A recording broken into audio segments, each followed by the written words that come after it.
Focus कर दो उस पर, करा फोकस करा। हाँ ए बेटा प्लीज। हाँ अच्छा देखिए एक सवाल है। अरे भाई ए चाचा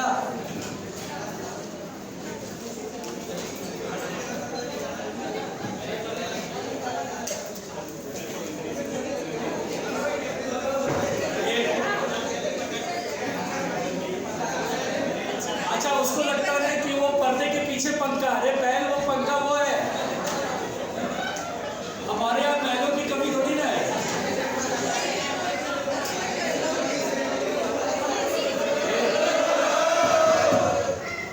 अच्छा पर्दा हटा दो आज तो जान दे दो, उसमें से हवा आएगा। अच्छा कह अच्छा बेटा पढ़ लो। अमित जी कंट्रोल कंट्रोल, थोड़ी देर में अच्छा महसूस होगा परेशान होकर। चलिए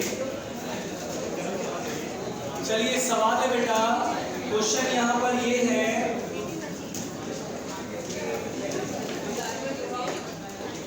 बेटा आराम से, बेटा आराम से, ज्यादा कुछ ना तो एसी बंद करवा दूंगा।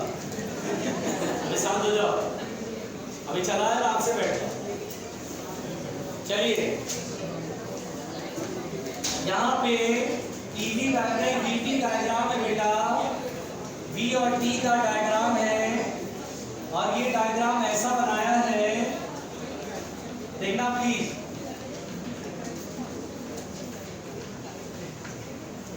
One two three, sorry three यहाँ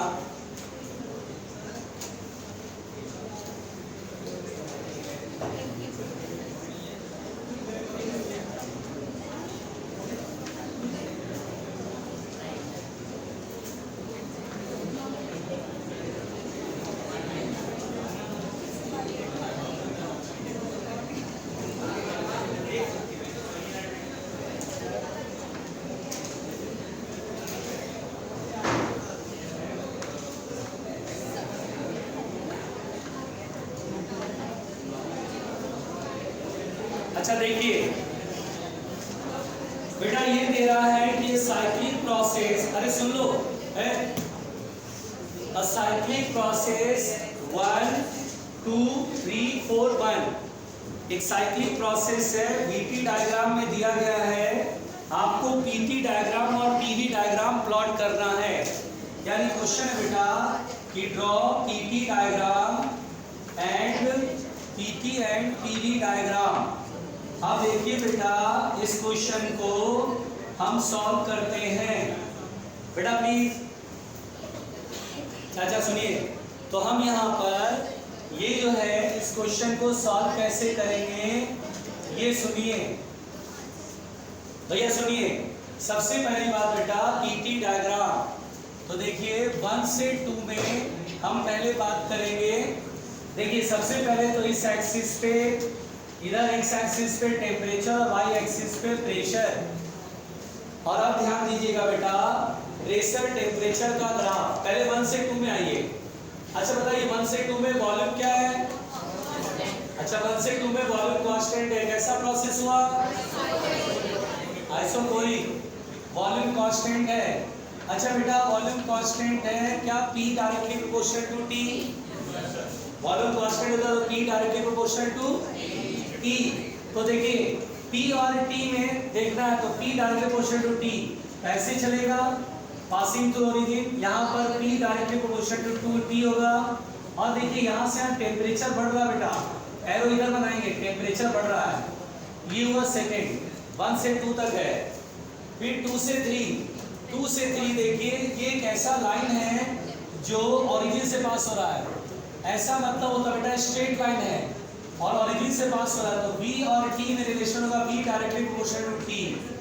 अब V directly proportional to T मतलब होता है Charles law, that is pressure constant, isobaric process.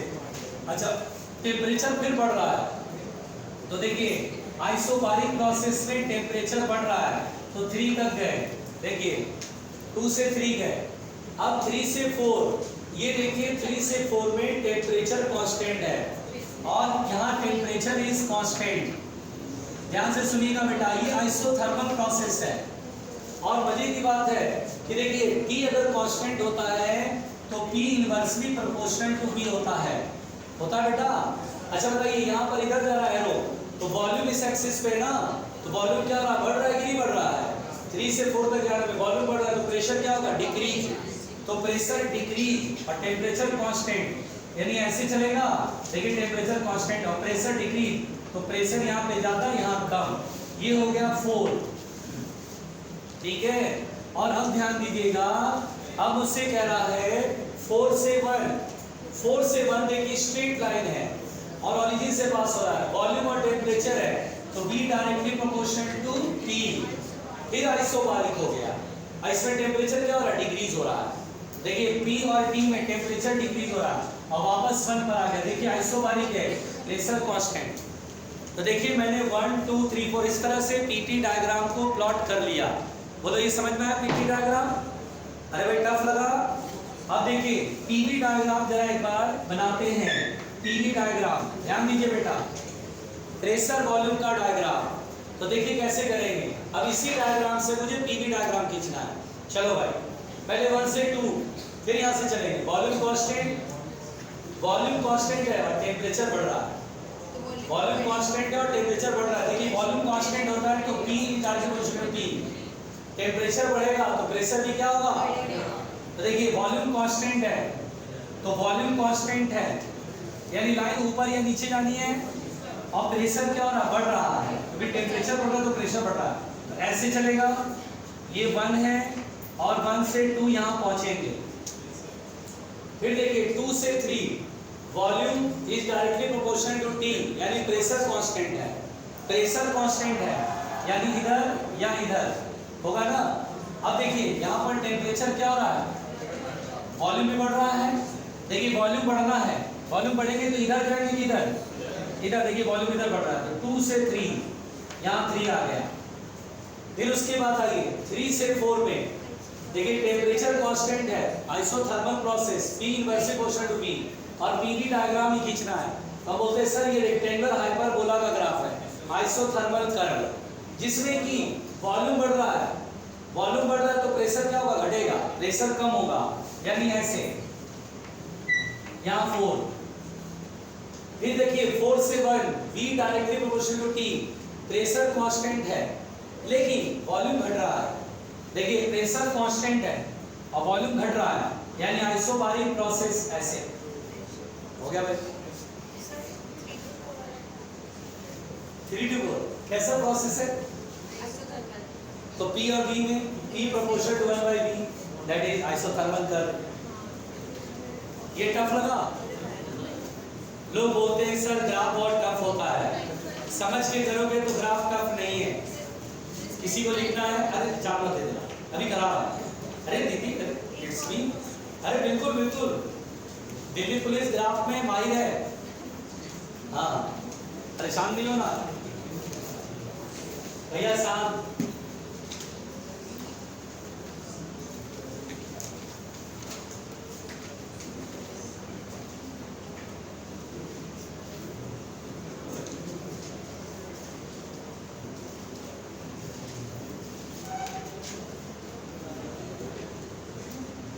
भैया बातें नहीं, मिटा दो बेटा।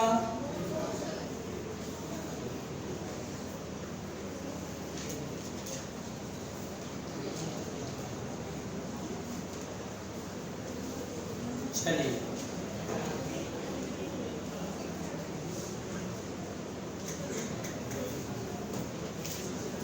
दिख रहा है ठीक से, ब्लड तो नहीं है? हाँ भाई,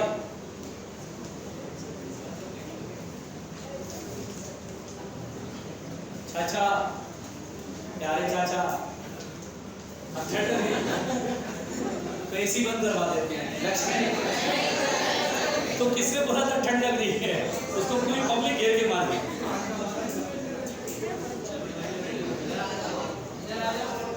हाँ, जिसको डर लग रहा देखो बुला रहा है, किधर आ जाए, इधर आ जाए, इधर तुझे राजस्थान की सैर करवाता हूँ। मिटा दें अब आराम से। देखो कि एसी चल रहा है, ठंडक लगेगा और उसके बाद लगेगा एक तकिया दे दो, उसके बाद हम चलते हैं कदम काटने, लेट जाएंगे और अपना एम्स में घूमेंगे।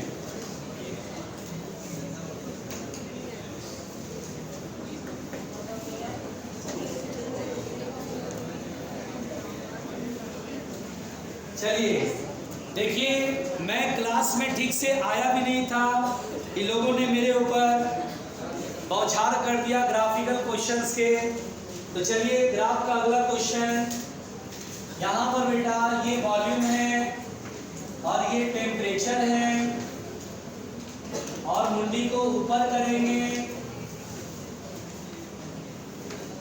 ये क्या है जरा देखते हैं बेटा। एक सेकंड रुकिए, अरे रुकिए, क्वेश्चन पढ़ता हूं पहले और सुनिए।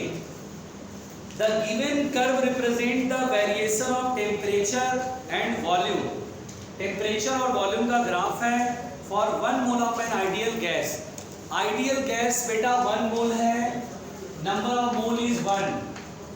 सुनिए पहले आराम से, फिर बोलता है which of the graph best represent the variation of pressure and volume. यानी हमें पीवी डायग्राम को प्लॉट करना है। अच्छा बेटा, ये जो है ग्राफ इस तरह से है। अच्छा एक बात बताइए, ये स्ट्रेट लाइन है लेकिन ओरिजिन से पास नहीं कर रहा है ना। अब रुकिएगा ध्यान से, स्ट्रेट लाइन में बेटा, अच्छा मान लीजिए ये टी नॉट है, let us suppose. Straight line में बेटा कंसेप्ट ये होता है, स्ट्रेट लाइन का इक्वेशन होता है y equal to mx plus C. अगर ये यहां से पास होता ना तो बड़ा मजा आता। कैसे सर, ओरिजिन से पास हो रहा है, ये ऐसा स्ट्रेट लाइन है जिसमें कि ओरिजिन से पास होता है तो v directly proportional to t होता है, और v directly proportional to t होता है तो ये आइसोबारिक का कर्व हो जाता है, आइसोबारिक हो जाता है। लेकिन ये लाइन यहां से पास हो रही है, इसलिए बड़े सहजता के साथ संभल करके और आराम से इस क्वेश्चन में कोई भी मिसकंसेप्शन नहीं रखना है। कुछ लोग बोलेंगे सर v और t में स्ट्रेट लाइन ऐसे मिल रहा है तो आइसोबारिक है, but this is not isobaric because यहाँ पर ये ओरिजिन से पास नहीं हो रहा है। अब यहाँ पे y एक्सिस पे कौन है, t।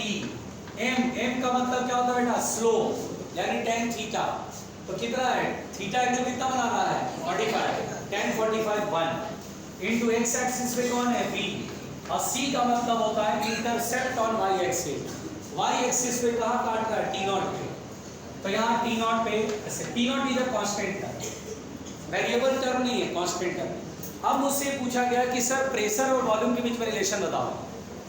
वॉल्यूम तो है, ये t नहीं है, t नहीं चाहिए, प्रेशर चाहिए यहाँ पर। तो ideal gas equation PV equal to होता है nRT। n की वैल्यू 1 लेनी है तो PV इक्वल टू RT, तो T बराबर होगा PV अपॉन R।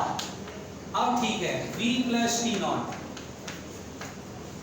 और अब बेटा एक काम करते हैं, वॉल्यूम से दोनों तरफ डिवाइड करते हैं, वॉल्यूम बाय वॉल्यूम कट जाएगा, P equal to 1 plus T naught by V, और R इधर से उठा के इधर मल्टीप्लाई कर देंगे। अब मेरे को P और V का ग्राफ खींचना है। देखिए मैं यहाँ पे खींच लेता हूँ P और V का ग्राफ। पहले ऐसे सोचूंगा, देखिए P और V का ग्राफ। पहले काम करते हैं, वॉल्यूम को 0 रखते हैं, देखते हैं प्रेशर कितना आता है। तो 0 रखेंगे तो T नॉट बाई 0 इन्फिनिटी, और 1 प्लस इन्फिनिटी इन्फिनिटी, इन्फिनिटी में R नॉट का मल्टीप्लाई तो भी इन्फिनिटी, यानी वॉल्यूम जब 0 है तो ये इन्फिनिटी है। फिर उसके बाद वॉल्यूम की वैल्यू जैसे 1 2 3 4 5 6 इन्फिनिटी रख दो। अगर मैं वॉल्यूम इन्फिनिटी लिख दूं तो T नॉट बाई इन्फिनिटी क्या हो गया, 0। अरे भाई किसी भी क्वांटिटी में इन्फिनिटी का डिवाइड करते हो 0, 1 प्लस 0 1, और 1 इंटू R, यानी प्रेशर R तक जाकर के घटेगा, उससे कम नहीं घट सकता है। ये R तक जाएगा, ऐसे करके घटते घटते ऐसे। अब मेरे पास 4 ऑप्शन है और पता नहीं कौन सा ऑप्शन होगा। पहला ऑप्शन देखिए, देखिए मैं कहाँ बना, यहाँ बना दो बेटा। पहला ऑप्शन दिया है ऐसे, दूसरा ऑप्शन दिया है ऐसे, तीसरा ऑप्शन दिया है ऐसे, चौथा ऑप्शन दिया है ऐसे। बोलो कौन सा ऑप्शन लगाओगे, कुछ लोग डी ऑप्शन लगाएंगे, हाँ वो तो होता ही है। कुछ लोग डी क्यों लगाएंगे? सर पीवी डायग्राम है सर, ये तो स्ट्रेट लाइन है sir, V directly proportional to T, isobaric process, pressure constant, देख लो सर प्रेशर कांस्टेंट। आना समझ में? तो हो गया ना गड़बड़, कंफ्यूजन हो जाता ना। बट यहाँ पे ऐसा नहीं था।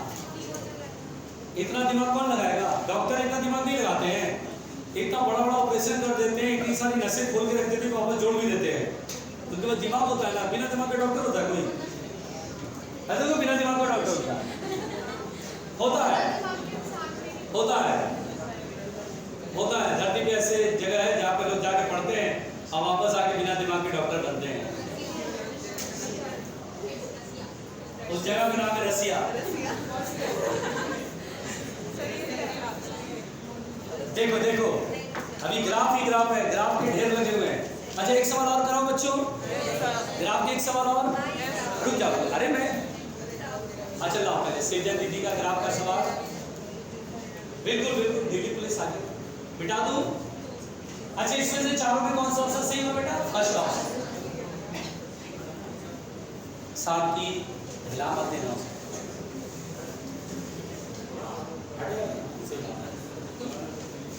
बिठा दो बेटा। चलो अगला सवाल देखो।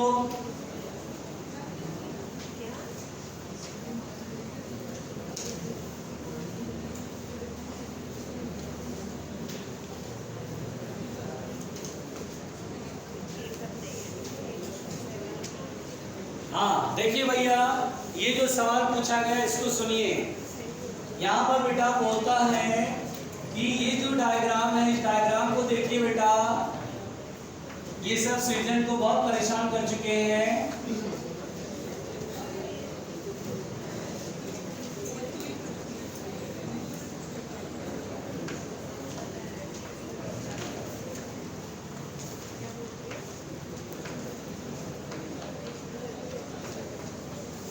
देखिएगा, देखिए ये सब सवाल जिस दिन नीट में आ गए ना उस दिन बोलेगा हाँ सर ये सब कहा था जो थे यार, अभी वो गए थे जो ध्यान नहीं दे रहे थे। खासकर में अब देखिए क्वेश्चन बोलता है दिए गए डायग्राम में मुंडी ऊपर रख के graph between pressure and volume thermodynamical processes में दिए गए हैं। U A equal to 0, energy at A equal to 0, energy at B equal to 20 joule। फिर बोलता है at the energy given to B to C, और B से C में एनर्जी जो ऐड किया गया है वो 30 joule given to the system, given to the system, system को 30 जूल का एनर्जी मिला है। तो बोलता है then at the stage C, energy of the system, होता है find internal energy at C, find internal energy at C। ये सब सृजन को बहुत परेशान कर चुके हैं। ठीक है, कोई बनाएगा या मैं बनाना शुरू कर दूं? अच्छा आप अटेम्प्ट करेंगे, ठीक है बहुत अच्छी बात है।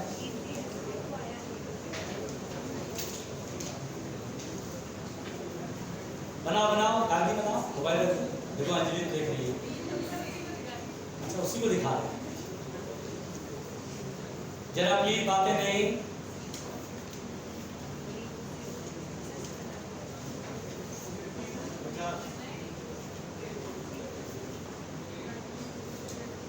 अच्छा जरूर, अमित जी ने बना दिया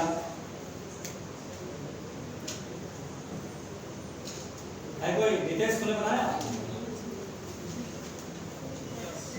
50 कंफर्म। देखिए कुछ बच्चों ने बना लिया। कितने बनाया बेटा? Raise your hand please. अरे वाह वेरी गुड, बना। चलिए ध्यान दीजिए, चलो बेटा ध्यान देते हैं मुंडी को ऊपर रख के। इधर देखो बेटा, internal energy at C find करना है। आसान है, पता नहीं क्यों तुम लोग बना नहीं पा रहे हो। देखो अच्छा बेटा चलो पहले काम करते हैं। ए पर एनर्जी लिख देते हैं 0 है, बी पर एनर्जी कितना है 20 जूल है, 20 जूल है ना। देखो बी पर एनर्जी 20 जूल है और सी पर एनर्जी निकालना है। चलो एक बात बताओ, अगर मैं बी से सी तक सोचूं बेटा, देखना इधर बी से सी तक में, तो वॉल्यूम क्या है बेटा? कौन सा प्रोसेस हुआ? आइसोकोरिक। आइसोकोरिक में कोई वर्क है तो क्यों ना ऐसा करें, यहां से आप तक में फ्लोट लगाते हैं फर्स्ट ऑफ थर्मोडायनामिक्स। तो बी टू सी में देखते हैं केवल, तो delta Q equal to delta U plus delta W. अच्छा बताओ, वर्क डन इज, और बी से सी में कितना हीट दिया गया है? हीट गिवन है तो माइनस में होगा, है प्लस की माइनस? अगर सिस्टम हीट एब्जॉर्ब करता तो माइनस से भी प्लस देते हैं, प्लस देते हैं, तो प्लस के हाँ माइनस कुछ बोल रहा है, बढ़िया बढ़िया लगे रहो बेटा, सब पढ़ाओ तो पीछे से भूल जाएगा। तो ये डेल्टा यू कैसे निकालते हैं आप बताओ? वहां क्या देख रहे हो, डेल्टा यू कैसे निकालते हैं? यू फाइनल माइनस यू से बी से सी है। एक्चुअली ना सृजन को ये नहीं समझ में आ रहा कि ये माइनस क्यों किया, ये तो प्लस होना चाहिए था ना। अभी यहाँ प्लस होगा कि माइनस होगा? और डेल्टा यू क्या होगा? Final minus initial.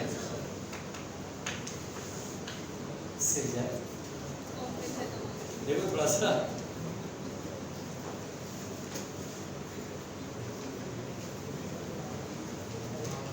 आया समझ में? ये सब सवाल सृजन को परेशान कर दिया है। ये ग्राफ का सवाल है, ये क्या है बेटा? ग्राफ का सवाल है। देख रहे हो ग्राफ में कितना भयंकर ग्राफ का क्वेश्चन बनाया मैंने, और ग्राफिकल मेथड से बनाया है, स्लोप टेंजेंट सब लगा दिया इसके अंदर। मिटा दें? हाँ। ये देखिए अब नया सवाल आया है ग्राफ का, नहीं ग्राफ का नहीं, ये तो हाँ भाई मिटा दें, मिटाओ इसे, लिखो बेटा आराम आराम से लिखो। अगला सवाल दे रहा हूं, मिटा दें। चलिए ध्यान दीजिएगा बच्चों,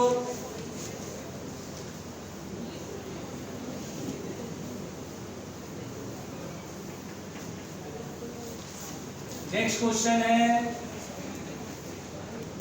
देखो देखो भाई देखो क्वेश्चन यहां पर ये बेटा, N ideal gas expends from, एक आइडियल गैस एक्सपेंड होता है और ये P1 V1 से P2 V2 तक एक्सपेंड होता है। अच्छा एक्सपेंड में V1 छोटा या V2 छोटा, जल्दी बताओ।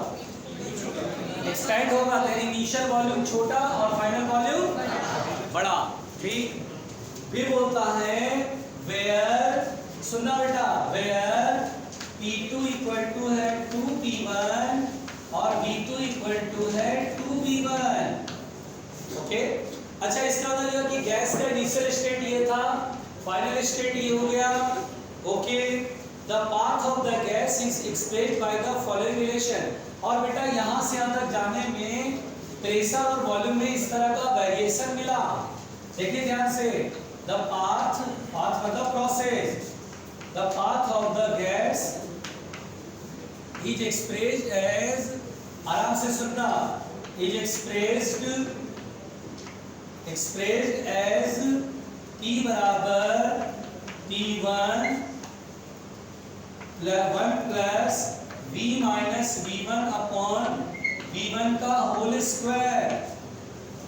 ऐसा प्रेशर और वॉल्यूम में वेरिएशन हुआ तो बोलता है फाइंड वर्क डन। आप वर्क डन फाइंड करें। अब मैं भली भांति जानता हूं कि वर्क डन कैसे निकलता है। देखो बच्चों, देखो इस सवाल को देखो, इधर देखो, अच्छा अच्छा लिखते हो, बहुत अच्छा लिखते हो बेटा। सॉल्यूशन लिखूंगा तभी तो लिख पाओगे कॉपी पे, क्वेश्चन तो बाद में लिख लेना, शायद ना बन सके, खामा मिटाना पड़ेगा। पहले देख लो, वर्क डन हम लोग पढ़े थे इंटीग्रेशन ऑफ पी डीवी, पढ़े थे। अब एक काम करो, P की वैल्यू ये है, यहाँ पुट कर देते हैं, work done is equal to P का वैल्यू कितना बेटा, P1 ब्रैकेट में 1 प्लस, अरे बोलो, V minus V1 upon V1 का whole square into dV। Sir integrate कर लोगे? हाँ भाई कर लेंगे, बिल्कुल कर लेंगे। अभी देखो, अब बेटा पहले इंटीग्रेशन में P1 बाहर कर लेते हैं। अच्छा we are smart people, P1 को बाहर करेंगे, बड़ा सा ब्रैकेट लगाएंगे। We are smart people, P1 को डिवाइड भी कर देते हैं, ब्रैकेट लिखने से बच गए। चलो भाई बढ़िया शानदार, P1 निपट गया। अब ब्रैकेट खोलेंगे dv into 1 dv और लिमिट होगी v1 से 2v 1। देखो v2 और 2v1 है ना, यानी इनिशियल वॉल्यूम v1 बाद में वॉल्यूम 2v1। घबराना नहीं, यहीं पर हूँ।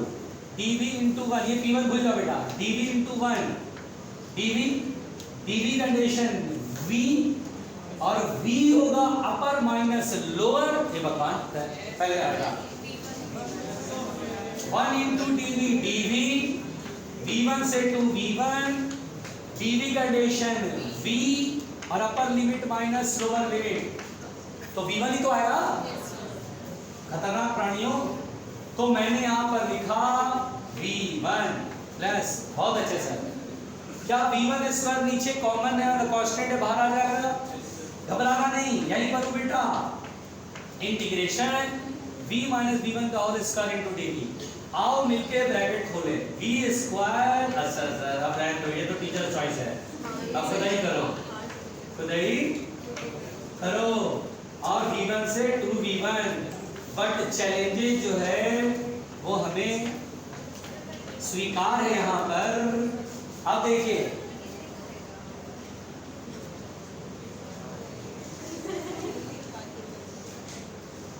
इंटीग्रेशन देख के लोग इधर उधर ध्यान देने लगे, रहने दो, इंटीग्रेशन आ गया अब मुझे नहीं करना। अरे ध्यान दो भाई, दिलीप छोड़ दे। v स्क्वायर dv, क्या लिखा बेटा इंटीग्रेशन में, ब्रैकेट खोलेंगे ना, v स्क्वायर dv का इंटीग्रेशन कितना होता है, v क्यूब बाई 3 होता कि नहीं होता है, v क्यूब बाई 3। अब देखो we are smart people, upper limit minus lower limit, 2v1 cube, अरे 2 का cube 8v1 cube minus v1 cube, 8 में से 1 जाएगा 7। अरे सर कुछ जल्दी कर देते हो आप। अच्छा v1 square dv, v1 square तो कॉमन है, कांस्टेंट टर्म बाहर आ गया, dv का डेरिवेशन v, 2v1 में से v1 गया v1, कमाल हो गया सर, ये तो बहुत गलत बात है। 2v1 common, 2v1 common, v dv का डेरिवेशन v स्क्वायर बाई, क्या कर रहे हो तुम ही करो, खुद कर लो, हो जाए तो बता देना, तो आंसर लिख लेना। पहले यहाँ तक लिखो, चलो लिखो, जान दे दो, पहले यहाँ तक लिखो, सही बता रहा हूँ, चिंता नहीं भाई, पहले लिख लो लिख लो लिख लो। हमारे यहाँ इंटीग्रेशन से ऐसा डर है, भय है,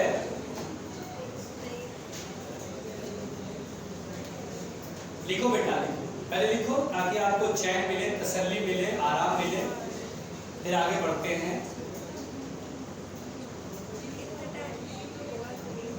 नहीं होगा, बहुत मत बना, छोड़ दो, कमाल होगा, दिस इज प्रैक्टिस, ट्रेनिंग चल रही है अभी।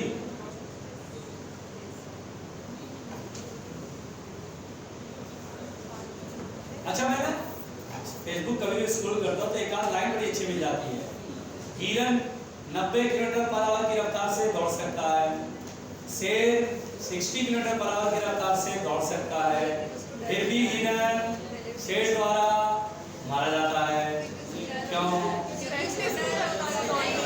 क्योंकि उसके अंदर का खौफ है, डर। अच्छा ये सब तो बातें फेसबुक यूनिवर्सिटी और व्हाट्सएप यूनिवर्सिटी वाली है ना, सब बेकार की बातें है, लेकिन ये बात सत्यता भी है, प्रैक्टिकल लाइफ में भी यही है।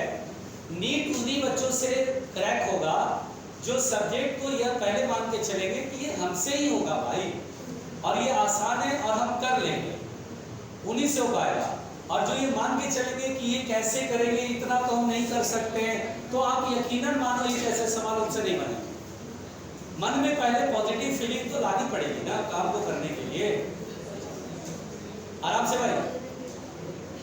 जो पॉजिटिव कहाँ से लाए, तो फिजिक्स में नेगेटिव चार्ज खाली घूमता रहता है।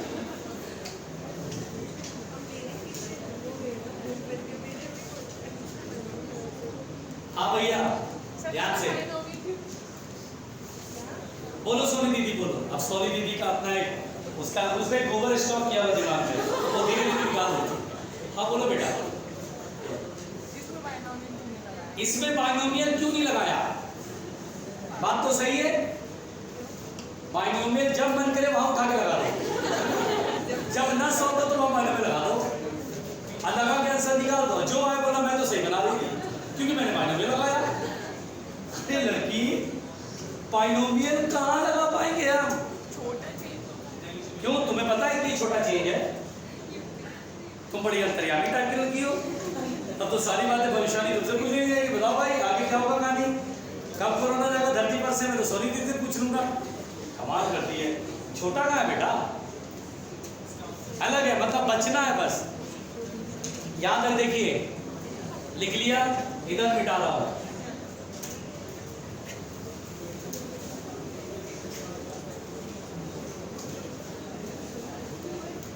देखो प्यारे उल्लू, देखो देखो पहले ये फिर से बताता हूँ।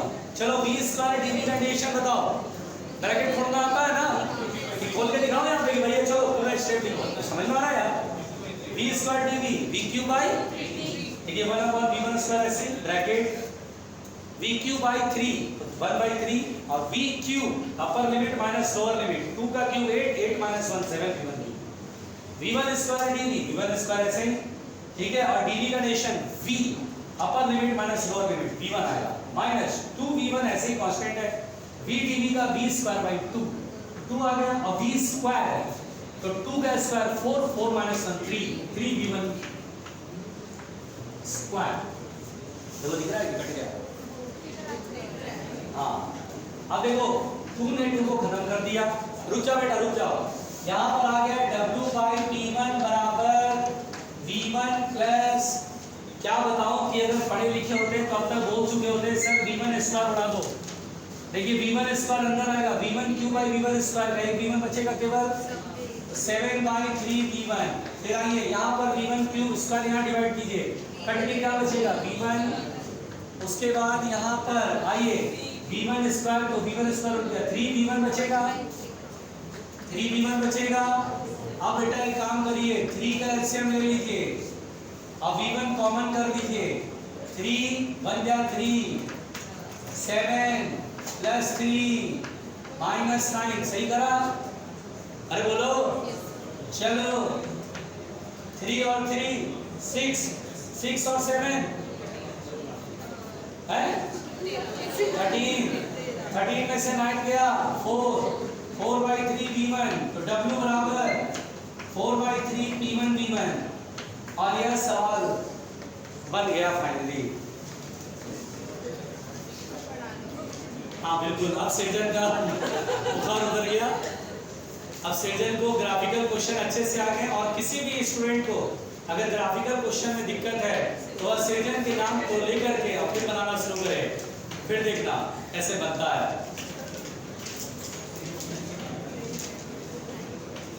अच्छा, अब इसका तो बाकी का नहीं, अभी तो लक्ष्मी बाकी ही है। लक्ष्मी एक काम करते हैं, जो पढ़ा रहे थे खत्म कर दे पहले। हाँ खत्म कर दो, देखो लड़की बोली खत्म करो जो पढ़ा रहे थे। अच्छा कल क्या पढ़ा रहे थे? मैथ्स फॉर्मूला ना, सीबी माइनस सीबी को बात करा रहे थे ना, वो वाला क्वेश्चन कंप्लीट कर लेते पहले, फिर कंप्लीट नहीं होगा ना। नंबर बेटा इसको करा रहा हूँ, लक्ष्मी को कौन मना कर सकता है? मिटा दे बेटा। चलिए देखिए, आप लोगों ने अच्छे से लिख लिया। हाँ बेटा इसे अच्छे से लिख लेना, लास्ट में लाल पेन से लिख देना आंसर, ठीक है, ताकि अच्छा लगे।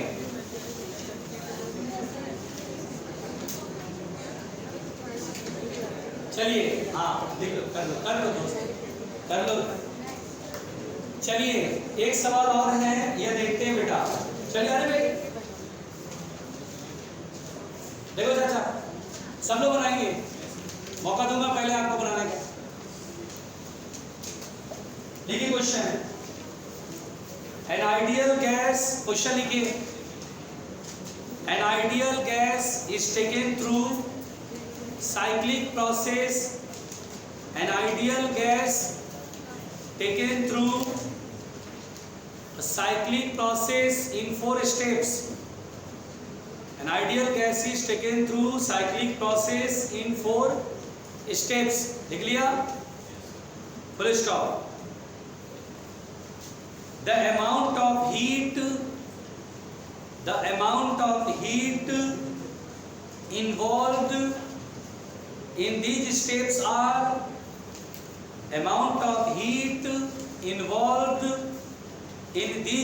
are इधर देखना Q1 is equal to 5960 joule, Q2 equal to minus 5585 joule, Q3 equal to minus 2980 joule, Q4 is equal to 3645 joule. वाकई टीचर चॉइस है, टीचर से पूछने वाला सवाल है ना। फिर देखिए ये लिखो बेटा, लिखो पहले, फिर लिखो full stop. The corresponding work involve in each steps are the corresponding work involved in each steps are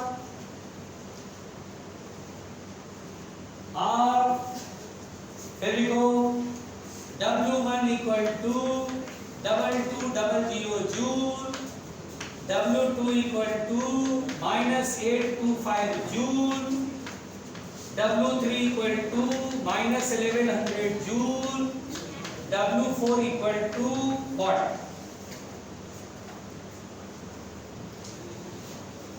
Find W4 है ना। चलिए यह सवाल मैं शुरू हो जाता हूँ, या बनाएंगे? अच्छा कंसेप्ट क्या है इसमें?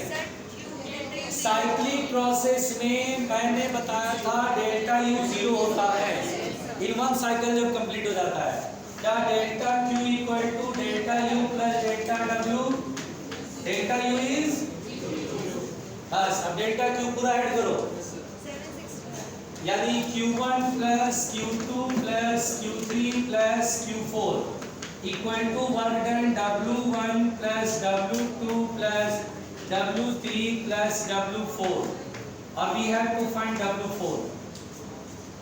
W4 इक्वल टू पूरा हीट ऐड करो, उसमें से W1 W2 W3 घटा दो।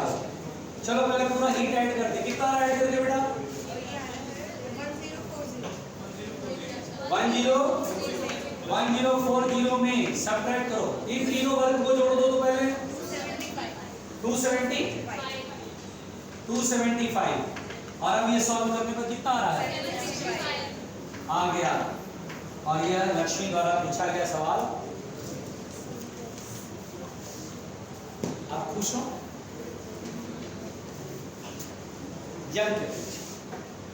आओ पढ़ते हैं।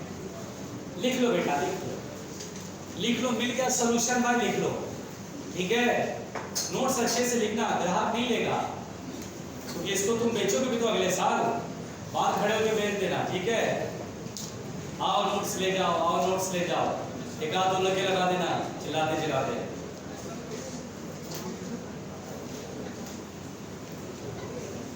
हो गया बेटा? जागो ग्राहक, जागो, हाँ नींद से जागो, एसी चला इसलिए लोग को नींद आ रही है। लिखो बेटा, हम लोग CP minus CV equal to R पढ़ चुके थे, अरे पढ़ चुके थे। अब आइए ध्यान से सुनते हैं।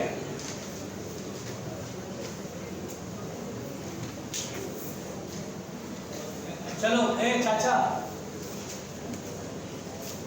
अच्छा बेटा अब एक बात सुनो, इधर सुनो, इधर ध्यान दो।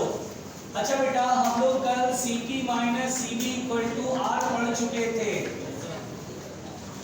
ये पढ़े थे। अच्छा इसमें जो करेक्ट रिलेशन होता है इन टर्म्स ऑफ J, अच्छा बताओ बेटा J क्या है, जल्दी बताओ। मैकेनिकल इक्विवेलेंट ऑफ, आपका आंसर होना चाहिए CP minus CV equal to R by J। क्या होना चाहिए? R by CP minus CV equal to R by J। अगर आपको कभी ऑप्शन में बोले मैकेनिकल इक्विवेलेंट ऑफ हीट के टर्म्स में हो।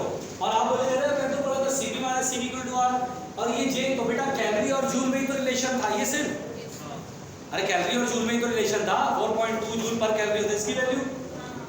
बात समझ में आ रही है? एक्चुअली R जो है बेटा, मेरे भैया प्लीज, R जो है बेटा वो ऐसा यूनिट जूल में है, और Cp माइनस Cv कैलोरी में है, क्योंकि हीट होता है बेटा, और हीट इन कैलोरी, और ये वर्क डन होता है जूल। तो W बराबर JH वाला फॉर्मूला है, W बराबर JH, ये हीट वाला कहानी है, इसलिए J मल्टीप्लाई करते हैं, फिर J डिवाइड भी कर दिया, तो Cp minus Cv equal to होता है R बाई J। एक मिनट सुनिए, इधर सुनिए, कॉन्सेप्ट को पकड़िए, सवाल आ गया तो बन जाएगा।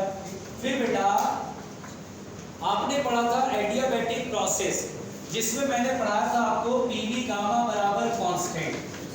एक्चुअली क्या होता है बेटा, मेरी बात सुनिएगा ध्यान से, ये जो गामा होता है इसको क्या बोलते हैं बेटा, एडियाबैटिक एक्सपोनेंट या एडियाबैटिक कांस्टेंट। यहाँ पर बेटा मैंने आपको बताया था PV गामा जो एडियाबैटिक में आया, प्रेशर और वॉल्यूम का रिलेशन है, वो भी बेटा इसके पीछे एक कहानी छुपी हुई है कि एडियाबैटिक प्रोसेस में ये आया कहाँ से, लेकिन उस कहानी को नहीं पढ़ेंगे, क्योंकि उस कहानी को अगर मैं बता दूंगा तो आपके सामने एक भयानक तस्वीर उभर जाएगी, और आप फिजिक्स से उतना ही नफरत करेंगे, बल्कि जितना नफरत अभी करो उससे डबल नफरत करेंगे। इसलिए मैं उस कहानी को आपके सामने बिल्कुल प्रस्तुत नहीं करूंगा, बस मैं आपको इतना ही बताऊंगा कि आप इसे रट जाओ। PV gamma equal to constant ये होता है, कोई बोलेगा कहाँ से आया, बोलना जरूरत नहीं है।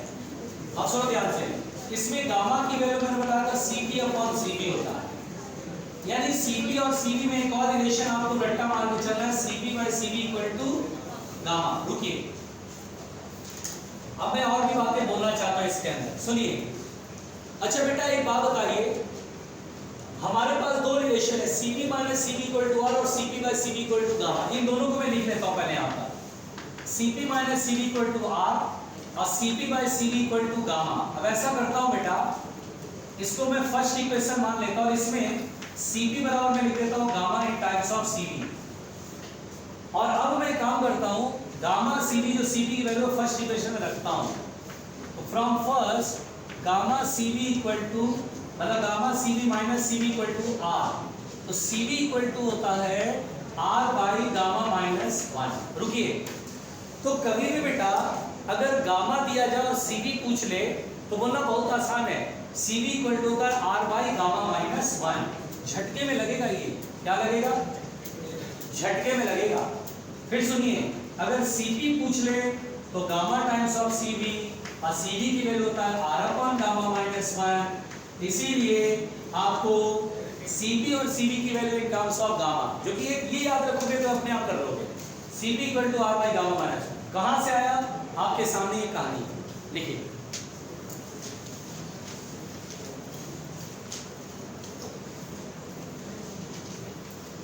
थर्मोकेमिस्ट्री में पढ़ा होगा, वहां ग्राफ नहीं मिला क्या, वहां का, अच्छा वहां का ग्राफ केमिस्ट्री के नाम से आता है ना, यहाँ का ग्राफ फिजिक्स के नाम से आता है। वहां का PV डायग्राम में कुछ और ही कहानी होती है, उसमें केमिस्ट्री लगता है। अच्छा उसमें ग्राफ इतने नहीं होते।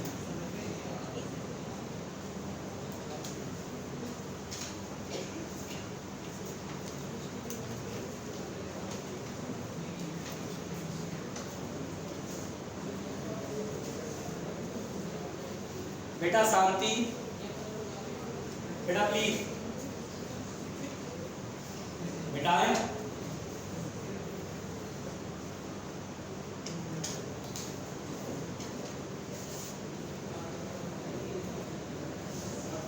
छोड़ दो बेटा, छोड़ दो, देखो बेचारा लेट गया, चलो कोई बात नहीं, कोई नहीं बेटा, AC चल रहा है, मैंने बोला तो था, यही मैंने बोला था, देखो बोले चल लेटना, लेट जाओ बेटा, लेट जाओ, लेटने का मन करेगा।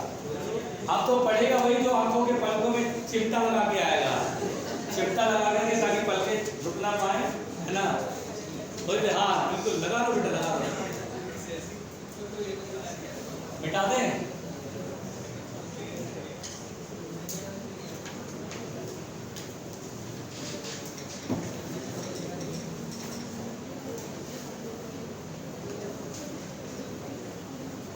देखिए अच्छा बेटा इधर सुनिए प्लीज, अच्छा, डू यू नो इंटर एक मिनट, बहुत बढ़िया, बहुत अच्छा कर रहे हैं।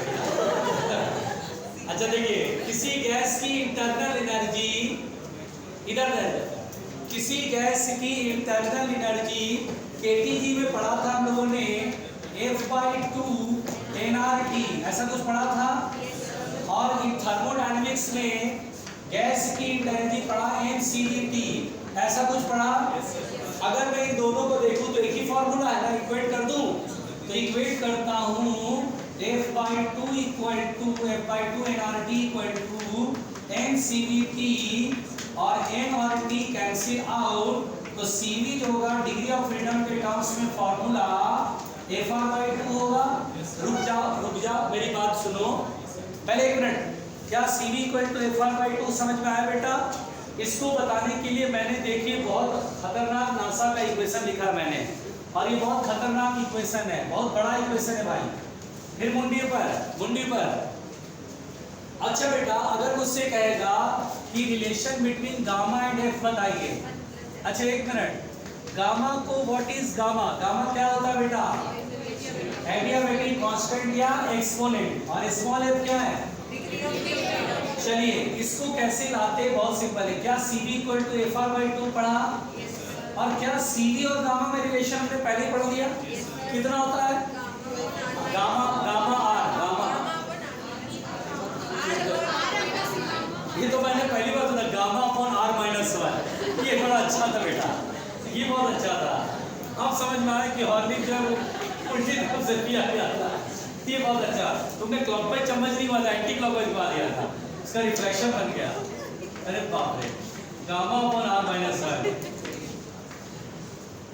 ठीक है बेटा, मिलके उल्टा करें।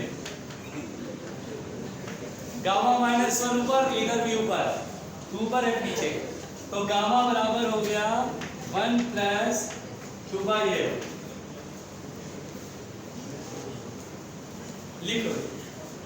लिखो सर, नमूने क्लासमेट भी नमूनों को लाया गया था क्लास में। अच्छा वहां पे फिल्टर लगा था, जाली लगा हुआ था, उसे छाट के अंदर ले लिया गया। अच्छा ये बोल रहे कि हमको तो बैठने का मन भी नहीं था, तो क्लास भी नहीं करते हैं। जबरदस्ती एक्चुअली ढूंढ के निकाल रहे थे ना इतना।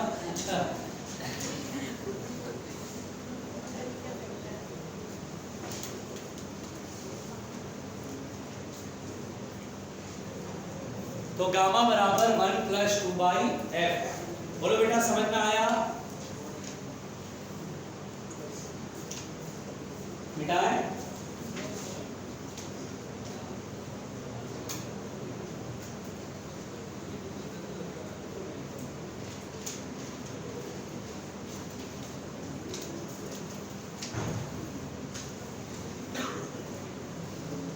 भैया थोड़ा सा आराम से मिटा दूं?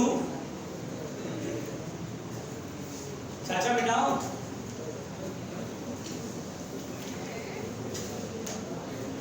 चलो ध्यान से सुनना बेटा, इधर बेटा, इधर एक मिनट सुनिए प्लीज। अब यहां पर बेटा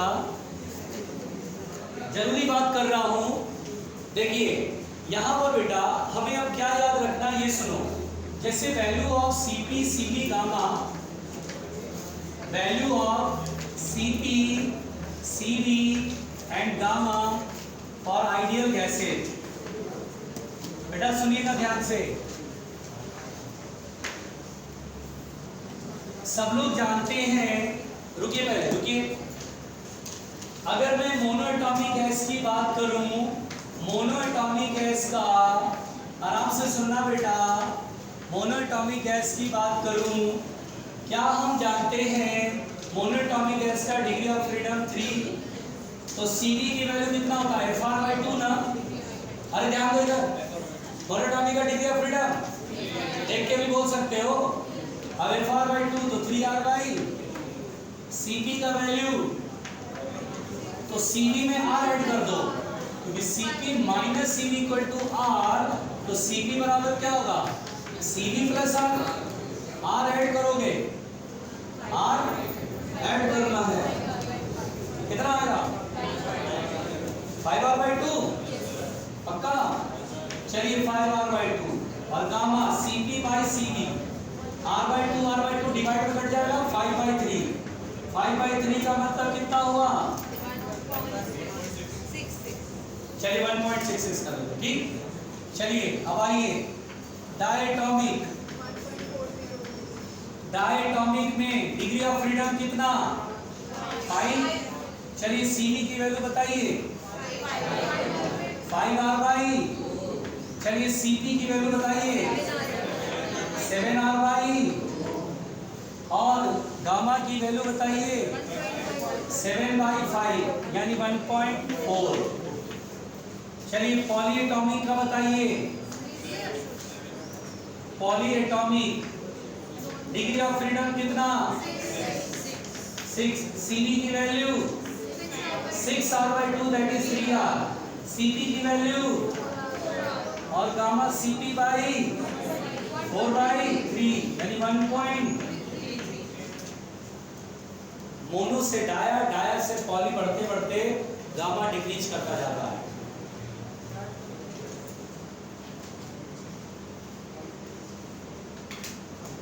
शांत बेटा शांत।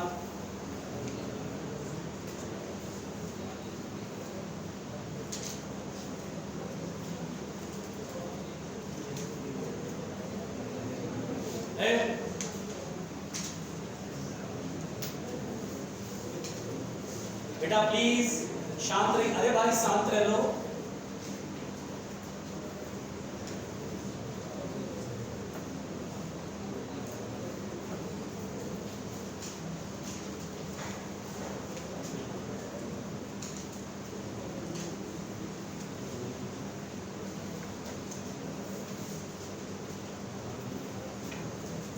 घबराना नहीं है।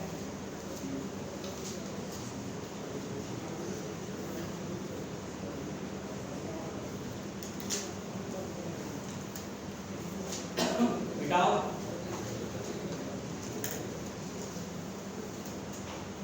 मिटा दूं? चलो ध्यान से देखना बेटा।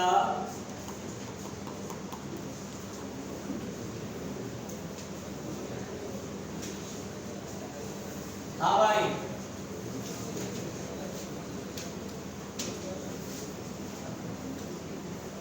चलिए ध्यान से देखिए, लिखिएगा बेटा value of Cp/Cv gamma for mixture, value of Cp/Cv gamma of mixture of gases. अगर मान लो बेटा, पहले मेरी बात समझ लेना, हालांकि हेडलाइन दे दो क्योंकि तुम रुकोगे तो है नहीं, हम बोलेंगे लेकिन रुकोगे तो है नहीं। आप पढ़ने नहीं आए, लिखने आए हैं। लिख लीजिए भाई, प्लीज प्लीज शांत कर लो। दोस्त कहाँ गया तुम्हारा, टाउन हो गया क्या? चलो देखो भाई देखो, अच्छा वहां बैठ गया, उधर बैठ गया, कहाँ गया?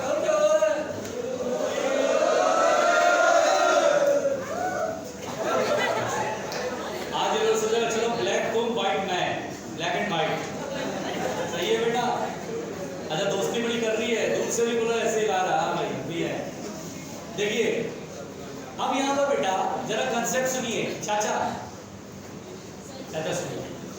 सुनिए, value of Cp/Cv and gamma for mixture of gases. क्या होता है बेटा कि यहाँ पर दो चैम्बर दे देगा, रुको पहले सुनो, कंसेप्ट सुनो, मैं कंसेप्ट के साथ बात करना चाहता हूँ जिससे आपको कहाँ पर इस्तेमाल करना है ये समझ में आए। जैसे बोलेगा बेटा कि यहाँ पर दो चैम्बर हैं, ये देखिए, और यहाँ पर ये वाल्व है, वाल्व अभी टाइट है, ठीक है बेटा, और ये चैम्बर में गैस भरा है जिसका नंबर ऑफ मोल N1 है, और ये गैस हो सकता है मोनोटॉमिक हो या डायटोमिक हो। मान लीजिए इसका Cv जो है वो Cv बंद कर दिए बेटा, प्लीज ऐसा, इसमें गैस भरा हुआ है, मान लीजिए चैम्बर में नंबर ऑफ मोल N2 है गैस का, और ये जैसे मोनोटॉमिक है, ये डायटोमिक हो सकता है। तो यहाँ पर Cv2 है इसका value, molar rate capacity at constant volume Cv2। हाँ ठीक है, बढ़िया, अच्छा। अब देखिए इसमें टेम्परेचर मान लीजिए T है और इसमें टेम्परेचर T। ध्यान दीजिएगा बेटा, मिक्सचर का अगर मैं Cp Cv गामा सॉल्व करना है तो मैं सोचूंगा कि दोनों गैस जो मिक्स किए गए हैं वो सेम टेम्परेचर पे मिक्स किए गए हैं। आ रही बात समझ में?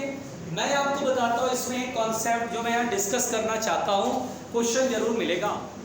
यहाँ पर ये होता है कि कभी कभी में सवाल बोलेगा कि ये गैस इसका टेम्परेचर T1 है और ये गैस इसका टेम्परेचर T2 है, यानी एक गर्म और एक ठंडा है। अब दोनों मिक्स हो गया और एनर्जी कहीं बाहर नहीं आ रही, आइसोलेटेड सिस्टम है, ये चैम्बर नॉन कंडक्टिंग है, एनर्जी बाहर से अंदर या अंदर से बाहर नहीं जा रही। तो क्या होता है बेटा कि यहाँ पर जब हम बात ओपन करते हैं गैस मिक्स होता है बेटा, तो क्या होता है हीट एनर्जी का एक्सचेंज होता है। हॉट गैस कोल्ड वाले गैस को हीट देगा और तब तक देगा जब तक कि फाइनली इक्विलिब्रियम ना हो जाए। यानी बेटा ऐसे हालात में बेटा प्लीज, ऐसे हालात में हमसे दो क्वेश्चन पूछता है। एक पूछेगा जब मिक्स हो गया कॉमन प्रेशर बताओ और जब मिक्स हुआ तो इक्विलिब्रियम टेम्परेचर बताओ। कॉमन प्रेशर कहेगा तो वो हमने केटीजी में पढ़ रखा है कि हम नंबर ऑफ मोल कंजर्व करेंगे, लेकिन प्रॉब्लम है कि नंबर ऑफ मोल जब हम कंजर्व करेंगे बेटा तो उसमें प्रॉब्लम ये आती है कि नंबर ऑफ मोल कंजर्व करेंगे तो N1 की वैल्यू PV/RT, चलो वॉल्यूम सेम है, अब टेम्परेचर अलग है, इनिशियली नंबर ऑफ मोल ये इस चैम्बर में P2V/RT2। अब यहाँ पे फाइनली दोनों का टेम्परेचर भी सेम हो गया, प्रेशर भी सेम हो गया, तो PV/RT प्लस और PV/RT। अब प्रॉब्लम ये होता है प्रेशर हमें निकालना है, T1 T2 गिवन है, फाइनल टेम्परेचर जो दोनों का वो इक्वल हो गया वो नहीं मालूम रहता। तो देखिए ये बात तो तय है कि प्रेशर अगर कॉमन प्रेशर पूछता है तो हम मोल कंसेप्ट से मोल कंजर्वेशन करते हैं, लेकिन उससे पहले आपको टेम्परेचर फाइंड करना पड़ेगा। तो हम इस केस में बेटा इंटरनल एनर्जी कंजर्व करेंगे। यानी बेटा ऐसे वाला क्वेश्चन पहले कॉमन प्रेशर और कॉमन टेम्परेचर पूछता है तो हम पहले कॉमन टेम्परेचर निकालेंगे from the conservation of internal energy. अब जैसे क्या होता है बेटा, इंटरनल एनर्जी में क्या करते हैं, इनिशियल सिस्टम की energy equal to finally system की एनर्जी, ऐसे करके बनाते हैं, ऐसे करके बनाते हैं। इंटरनल एनर्जी में NCVT आता है, NCVT, वहां पर प्रेशर और वॉल्यूम का चक्कर नहीं है, वहां तो नंबर ऑफ मोल CV और T का चक्कर है। तो वो अपने आप यहाँ वैल्यू पुट करेंगे, फाइनल टेम्परेचर दोनों का इक्वल है। जैसे देखिए यहाँ पर N1 CV1 T1, N2 CV2 T2। रुकिएगा बेटा, अब देखिए बोल देगा कि डायटॉमिक है मोनोटॉमिक है, नंबर ऑफ मोल इतने इतने, टेम्परेचर इतने इतने, मिक्स हो गया, बताओ नया टेम्परेचर। तो फिर बोलेंगे N1 CV1 और final temperature T, N2 CV2 final temperature T। हमें N1 CV1 T1, N2 CV2 T2 मालूम रहेगा, N1 CV1 N2 CV2 मालूम है, T निकालना है, फटाक से N1 CV1 plus N2 CV2 divide में पहुंचेगा, T निकल के आ जाएगा। यानी अगर कॉमन टेम्परेचर कहता है तो हम ऐसे ही करते हैं। बोलो क्लियर, आ रहा समझ में? क्वेश्चन आएगा ऐसा मिक्सअप वाला तो हमें टेम्परेचर अगर फाइनली बोलेगा कॉमन टेम्परेचर इक्विलिब्रियम टेम्परेचर बताओ तो हम इंटरनल एनर्जी कंजर्व करके क्वेश्चन को सॉल्व करेंगे। ये मैंने आपको कंसेप्ट दिया, प्लीज जरा सुनिएगा ध्यान से। लेकिन यहाँ पर बेटा ये तो मैंने आपको एक मेथड बताया, अप्रोच बताया न्यूमेरिकल को बनाने का, मेरे वर्डिंग्स इसमें इंपॉर्टेंट है। अब देखिए मेरा काम यहाँ पर ये है कि मेरे को मिक्सचर का CV फाइंड करना है। मिक्सचर हो गया, नया मिक्सचर है, न मोनो बनाना डायरेक्ट, नया मिक्सचर बन गया, उसका CV बताओ। तो ऐसा कभी भी आता है तो हम सेम टेम्परेचर पे मिक्स करेंगे और फिर CV निकालेंगे। और देखिए मैं इंटरनल कंजर्व करूंगा, U1 प्लस U2 बराबर U1 dash plus U2 dash. हाँ ये बात है कि ये गैस इतने में था, ये गैस इतने में था, खोलेंगे तो इधर से गैस इधर जाएगी। N1 मोल का पूरा जो मोनोटॉमिक गैस है यहाँ से आगे फैला हुआ है, डायरेक्टॉमिक यहाँ से आगे फैला हुआ है, इक्विलिब्रियम टेम्परेचर दोनों का सेम है, T टेम्परेचर। U1 की value N1 CV1 T, N2 CV2 T। और देखिए हम क्या करते हैं, सिस्टम का इक्विलिब्रियम इंटरनल मान लेते हैं U, फाइनल इंटरनल U मान लेते हैं। यानी पूरा मिक्सचर का मुझे CV लिखना है, पूरा मिक्सचर की बात करेंगे इंटरनल। बोलेंगे यार पहले जितना था बाद में उतना ही होगा, कंजर्व होता है। अब यू पूरे मिक्सचर की इंटरनली लिखे तो मैं बोलूंगा पूरे गैस का मोल कितना, पहले N1 N2 मिल गया, पूरे मिक्सचर में नंबर ऑफ मोल हो गया N1 प्लस N2, और मिक्सचर का CV मान लीजिए CVM और टेम्परेचर T, T से T कैंसिल आउट, तो CV मिक्सचर का फार्मूला बहुत आराम से N1 CV1 plus N2 CV2 upon N1 plus N2। अब 2 गैस हो 3 गैस हो, यही सीक्वेंस हमें जारी रखना है। अगर मुझे इसी तरह बेटा मिक्सचर ऑफ द Cp पूछे, एकदम सेम फॉर्मूला लिखना है, Cp बराबर होता है Cv प्लस R जोड़ेंगे वही पहुंचेंगे N1 Cp1 plus N2 Cp2 upon N1 plus N2। इस तरह से मिक्सचर का Cp फाइंड कर लेंगे। हाँ कर लो कम अब तो पहुंचो। अरे भाई साथ कर लो। नितेश से एक सवाल पूछ रहा है, बोलो नितेश। हाँ वो मैंने एक कंसेप्ट बता दिया कि अलग अलग टेम्परेचर में 2 गैस मिक्स होंगे तो ये तरीका है।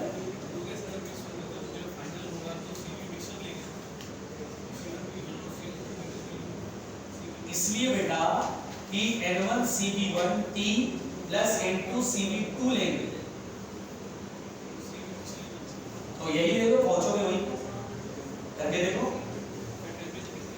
अरे गधा बुद्धि, ये वाला टर्म को ये टर्म लिखो या N1 plus N2 CV mixture लिखो, बात तो ये है। अरे ये टर्म ये उठा के इधर लाओगे N1 plus N2 CV mixture. अब मिक्सचर की CV तुम्हें देगा तब नहीं लिखोगे, नहीं समझे। अलग अलग टेम्परेचर पे होता तो आपने क्या बोला U1 प्लस U2 बराबर U1 dash plus U2 dash. N1 CV1 T1 अलग अलग टेम्परेचर है, कॉमन टेम्परेचर निकालना है। अब तुम बोलो सर मिक्सचर का लिखो, N1 plus N2 into CV mixture into T। अब CV मिक्सचर मालूम तो है नहीं, तो यही वाला चीज देखो, क्या ये वाला चीज इसके बराबर, ये उठा के इसके बराबर नहीं हुआ, एक ही बात हो रहा है N1 CV1 T plus N2 CV2 T, बात तो एक ही हुआ।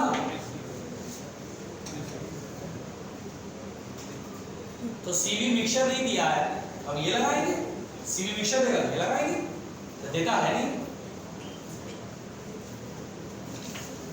तुम रहने दो। हाँ कर लो बेटा, ये नीट में आ गया ना, उसके बाद देखना या खुदा कैसे बनेगा, कोई तो मदद कर, मेरा ईमान तेरे साथ।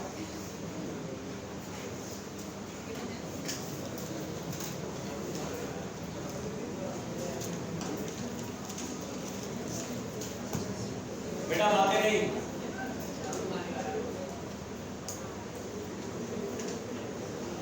लिखिए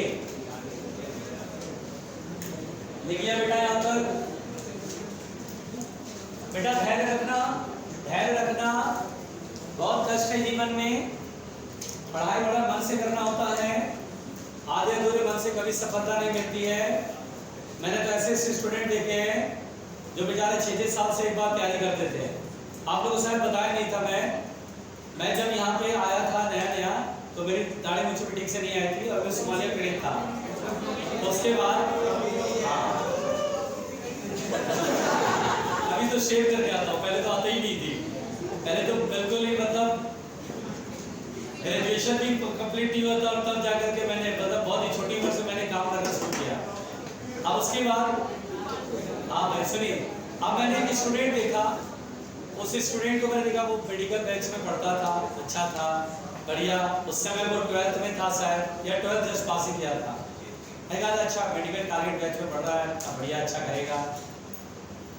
दिन गुजरते गए, महीने गुजरते गए, साल गुजरते गए, 1 साल कंप्लीट हुआ, नहीं हुआ, फिर वो सेकेंड टाइम फिर रिपीट हुआ। अच्छा उसकी हालत वही थी, पढ़ना नहीं, तो दिन गुजरते गए, महीने गुजरते गए, साल गुजर गए, 2 साल हो गए। तीसरे साल वो फिर आया, आधा अधूरा टेस्ट वगैरह करा, उसके बाद निकल गया, फिर गायब हो गया। फिर मैं अपनी दुनिया में आगे बढ़ता गया, अपने करियर में आगे बढ़ता गया, सीढ़ियाँ चढ़ते गया। फिजिक्स अच्छे से समझ में आने लगे, लोगों का ये भी जानता है कुछ। धीरे धीरे कई सालों बाद, करीब करीब 4-5 सालों बाद, जब मैं अब मुझे दाढ़ी भी आने लगी, मूछें भी आने लगी और मैं थोड़ा सा अच्छा भी दिखने लगा, सोमालिया से फिर मैं इंडियन दिखने लगा।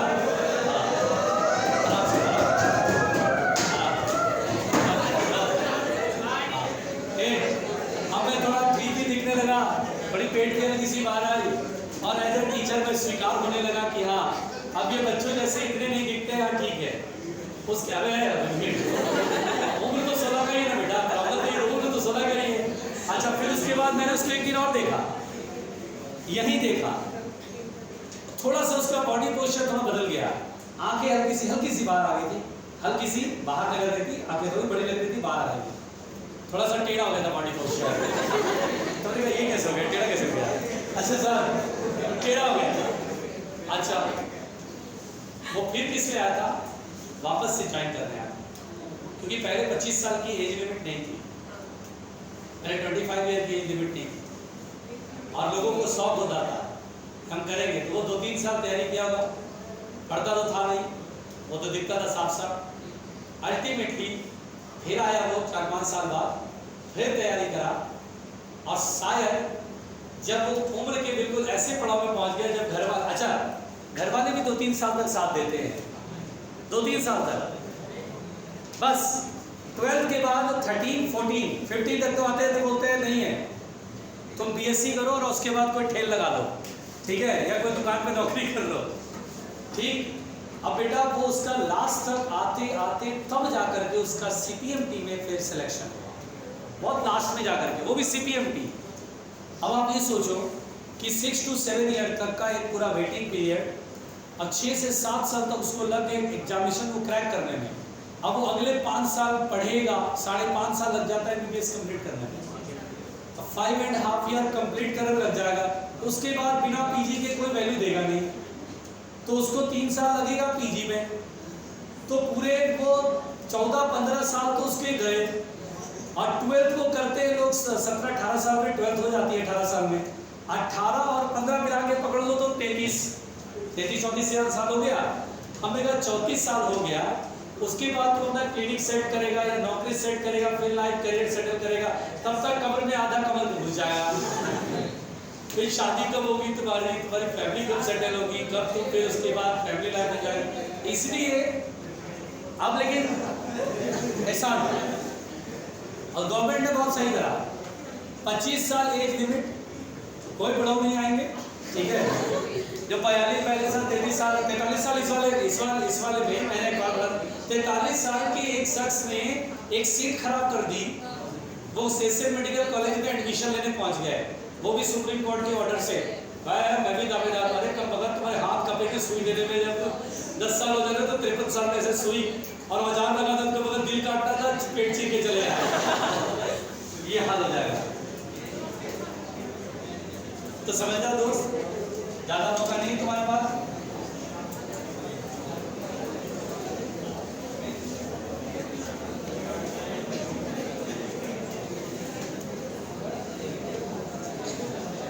हाँ भाई देखिए, लिखिएगा बेटा, हीट इंजन,